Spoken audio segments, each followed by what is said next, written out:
Hi, I'm Chris with Carnival Cruise Addicts, and this is episode 153 of Yakety-Yak straight from the Yak's mouth. John Heald, Carnival Cruise Line's brand ambassador, posts on his Facebook page where you can ask him questions. He reads the questions, he answers the questions. We read all the questions and answers and find the cool, the funny, the weird, and we put them here for you. So on today's episode, we're talking about why does Carnival still use paper receipts? The smart elevators make me nervous because I'm in a mobility scooter.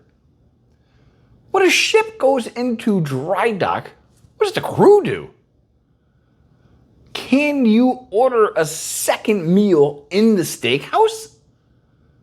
And can wine over 15% alcohol be brought on board?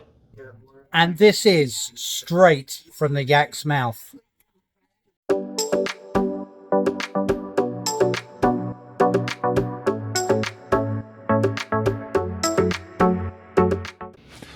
All right, question one. This cruiser wanted to know, why does Carnival still use paper receipts? It seems wasteful, time-consuming, and just straight old school. John said, let's see what the future holds. And that's how he left it. So hopefully they're doing something in the future, because it's totally wasteful. I mean, I could kind of see why they do it. So if you want to leave an additional tip for the crew, if your service was amazing, you can.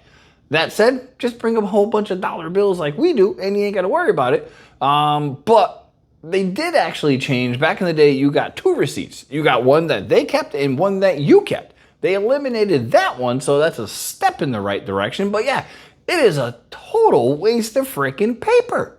And they're trying to be as green as possible, so I don't get why they still do it. Anywho, he said, let's see what the future holds. So probably something on the horizon. Question two. This cruiser watched a video on the Horizon smart elevator, and they're very hesitant to cruise on a cruise that has the smart elevators. They didn't understand how they worked even after watching the video. And they want to know, if they're using a mobility scooter, is there a special way for the elevator to know that you're going to take up a couple more spots because you're in a scooter? He gets that it helps if you press the button for the number of people, but will it be enough to fit a scooter? John said no, there is no way for the elevators to know if you're in a mobility scooter. He did say it's something they should probably look at. I say hit the button probably 4 or 5 times. This way it thinks there's 5 people getting onto that elevator, and that's going to leave you enough room to put your mobility scooter in there and not open the door and see 10 people in the elevator already, which is, I would imagine, really super disappointing and annoying. So the smart elevators are good if you know how to use them, which most people don't. But if you're in a scooter, hit it quite a few times and it will think that many people are getting in, and you'll have room for your scooter.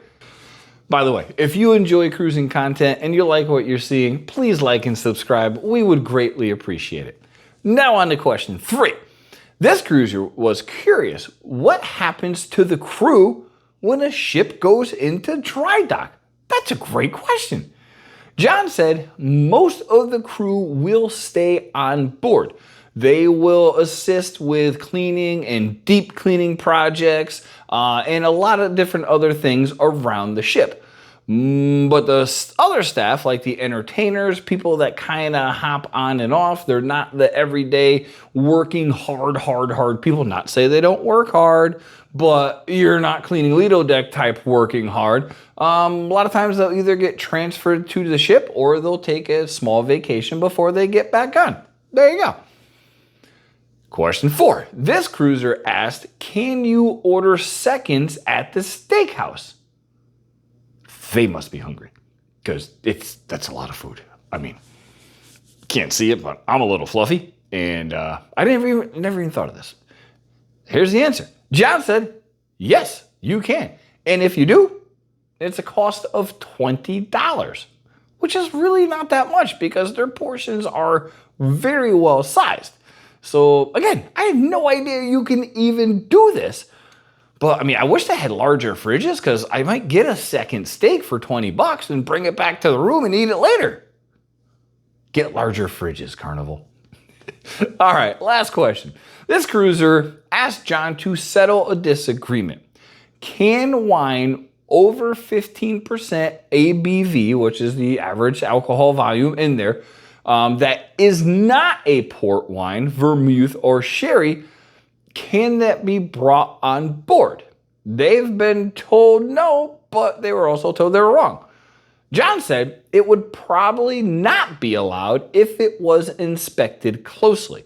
It would be considered a fortified wine, and he would hate for them have it confiscated. So most wines are, 10, 12, 14%. Over 15%, the cruise lines consider a fortified wine, something with brandy, sherry, something else added in there to up the alcohol volume.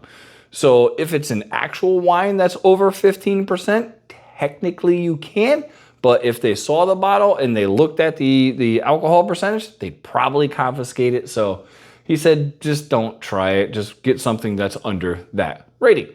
So that's been episode 153 of Yakety-Yak, straight from the Yak's mouth. Thanks for watching. Please take care.